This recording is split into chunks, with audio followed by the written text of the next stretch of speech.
What's up, YouTube? Drew here, and you are looking at my super rare 1989 Toyota Camry Lumiere. It is a 2-liter turbo diesel. Once it's all spruced up, I'm going to give you guys the full tour of it.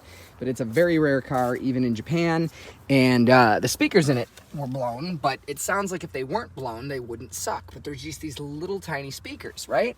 So I took this one out, and I was absolutely amazed at what I found. I Googled, and it said they had 4-inch speakers, so I just got these thinking, at least I'll have decent highs, and I can splice in later and run just a tiny little enclosed subwoofer in the trunk, and I would have decent sound, right? Because I like to keep my stuff bone stock. So I'm gonna end up hiding an FM transmitter where you can't see it, a JDM one from a buddy of mine that broadcasts on 76 to 90 FM, because of course there's no stations down there in the United States, because we're like 88.1 to 107 point whatever.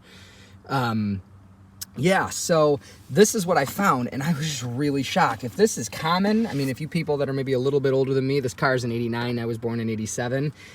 If this was common, I could reach out in the comments, but I've never seen anything like this. It's a subwoofer enclosure, right? And it's got, unfortunately, a smaller speaker than those will satisfy, so I'm gonna have to get something online, but I was mind blown. So I opened this up. It's got like a subwoofer down here, right?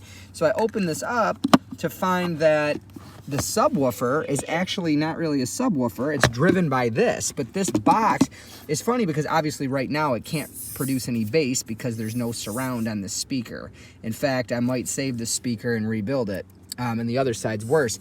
But I'm sitting here thinking, well, if I could tell that the thing would have decent bass if it wasn't blown, and I don't even have any surround, I mean, I'm curious to see how good this thing sounds when I get it all back together. I mean, this is, you know, like I said, I like my music, but I also like to keep my stuff stock, and I'm really curious to see what this is like when it's all put back together. I'm just mind blown that in a Camry, I mean, even though this is a Lumiere, it was a high-end version, I just wouldn't have expected to see this.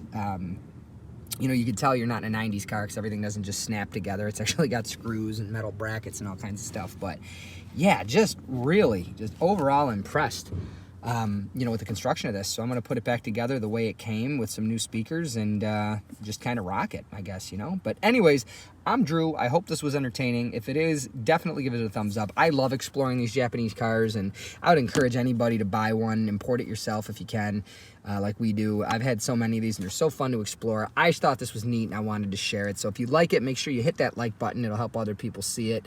And consider subscribing to the channel. I do a lot on here with JDMs and sometimes hot rods, classic American cars, stuff like that, and also a lot of repair videos for you know, modern cars or late model cars. So if that's your thing, go ahead and subscribe. It would be appreciated. And again, like the video if you entertained it. Okay, God bless. Take care.